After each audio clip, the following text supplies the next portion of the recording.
Welcome back to day 3 of Through the Bible in 365. Today we're looking at Genesis 8 through 11. Then God remembered Noah and every living thing and all the animals that were with him in the ark. And God made a wind to pass over the earth, and the waters subsided. The fountains of the deep and the windows of the heavens were also stopped, and the rain from heaven was restrained, and the waters receded continually from the earth. At the end of the 150 days the waters decreased. Then the ark rested in the 7th month, the 17th day of the month, on the mountains of Ararat. And the waters decreased continually until the 10th month. In the 10th month of the 1st day of the month, the tops of the mountains were seen. So it came to pass at the end of 40 days that Noah opened the window of the ark which he had made.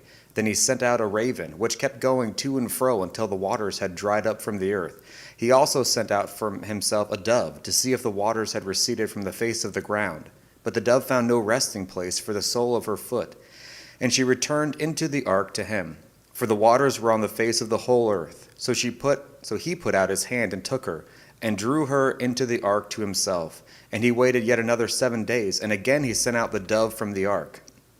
Then the dove came to him in the evening, and behold, a freshly plucked olive leaf was in her mouth.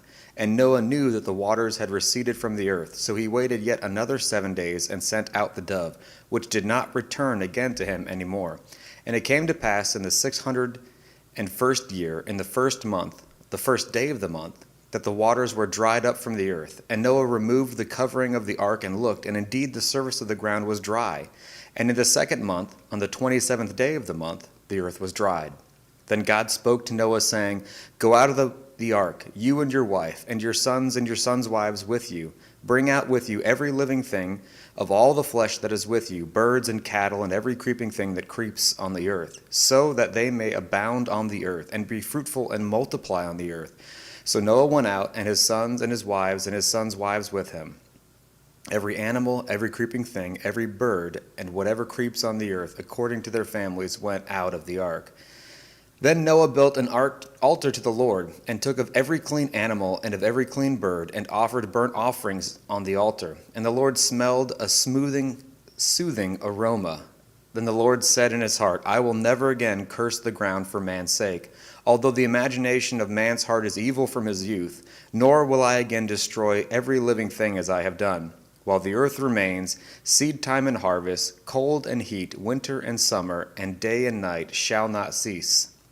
So God blessed Noah and his sons, and said to them, Be fruitful and multiply, and fill the earth, and the fear of you and the dread of you shall be on every beast of the earth, on every bird of the air, on all that move on the earth, and on all the things of the sea. They are given into your hand. Every moving thing that lives shall be food for you. I have given you all things, even as the green herbs. But you shall not eat flesh with its life, that is, its blood. Surely for your lifeblood I will demand a reckoning. From the hand of every beast I will require it, and from the hand of man, from the hand of every man's brother I will require the life of man. Whoever sheds man's blood, by man his blood shall be shed, for in the image of God he was made. And you, be fruitful and multiply, and bring forth abundantly in the earth, and multiply in it. Then God spoke to Noah and to his sons with him, saying, And as for me, behold, I establish my covenant with you and with your descendants after you, with every living creature that is with you, the birds, the cattle, and every beast of the earth with you. Of all that go out of the ark, every beast of the earth, thus I establish my covenant with you. Never again shall all flesh be cut off by the waters of the flood. Never again shall there be a flood to destroy the earth. And God said, This is the sign of the covenant which I make between me and you, and every living creature that is with you for perpetual generations. I set my rainbow in the cloud, and it shall be for the sign of the covenant between me and the earth. It shall be when I bring a cloud over the earth that the rainbow shall be seen in the cloud. And I will remember my covenant which is between me and you and every living creature of all flesh, that the waters shall never again become a flood to destroy all flesh. The rainbow shall be in the cloud, and I will look on it to remember the everlasting covenant between God and every living creature of all flesh that is on the earth. And God said to Noah, This is the sign of the covenant which I have established between me and all flesh that is on the earth. Now the sons of Noah who went out of the ark were Shem, Ham, and Japheth. And Ham was the father of Canaan. These three were the sons of Noah, and from these the whole earth was populated. And Noah began to be a farmer, and he planted a vineyard. Then he drank of the wine and was drunk and became uncovered in his tent. And Ham, the father of Canaan, saw the nakedness of his father and told his two brothers outside. But Shem and Japheth took a garment, laid it on both their shoulders, and went backward and covered the nakedness of their father. Their faces were turned away, and they did not see their father's nakedness. So Noah woke from his wine and knew what his younger son had done to him. Then he said, Cursed be Canaan, a servant of servants, and he shall be to his brethren. And he said, Blessed be the Lord, the God of Shem, and may Canaan be his servant, and may God enlarge Japheth, and may he dwell in the tents of Shem, and may Canaan be his servant. And Noah lived after the flood 350 years. So all the days of Noah were 950 years, and he died. Now this is the genealogy of the sons of Noah, Shem, Ham, and Japheth. And sons were born to them after the flood. The sons of Japheth were Gomer, Magog, Madai, Javan, Tubal, Meshech, and Tiras. The sons of Gomer were Ashkenaz, Riphath, Togarmah, and the sons of Javan were Elisha, Tarkishish, Kittim, and Dadanim. From these, the coastland peoples of the Gentiles were separated into their lands, everyone according to their language, according to their families, into their nations.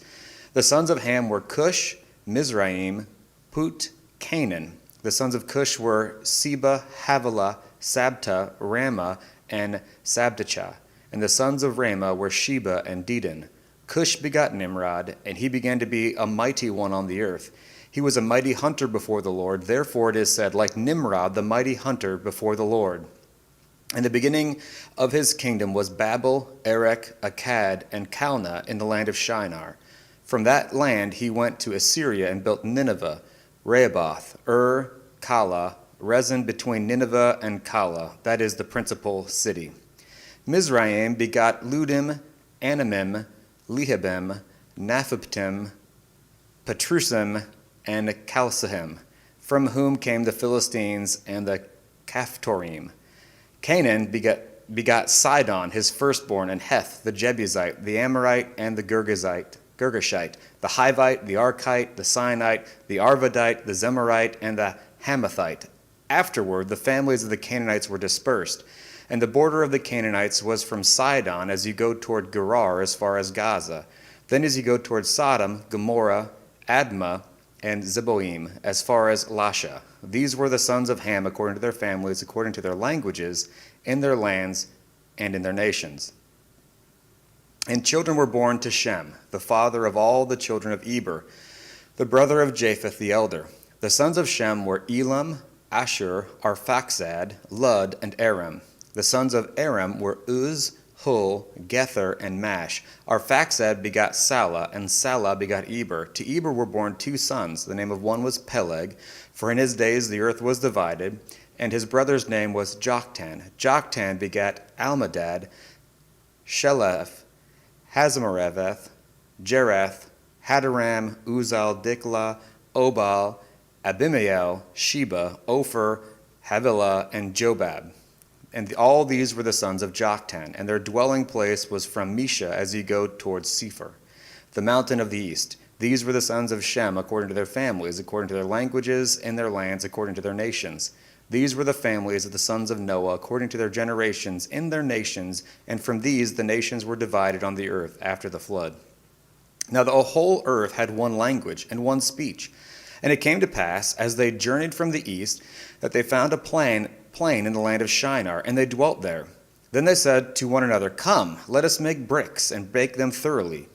They had brick for stone, and they had asphalt for mortar. And they said, Come, let us build ourselves a city and a tower, whose top is in the heavens. Let us make a name for ourselves, lest we be scattered abroad over the face of the whole earth. But the Lord came down to see the city and the tower which the sons of men had built. And the Lord said, Indeed, the people are one, and they all have one language.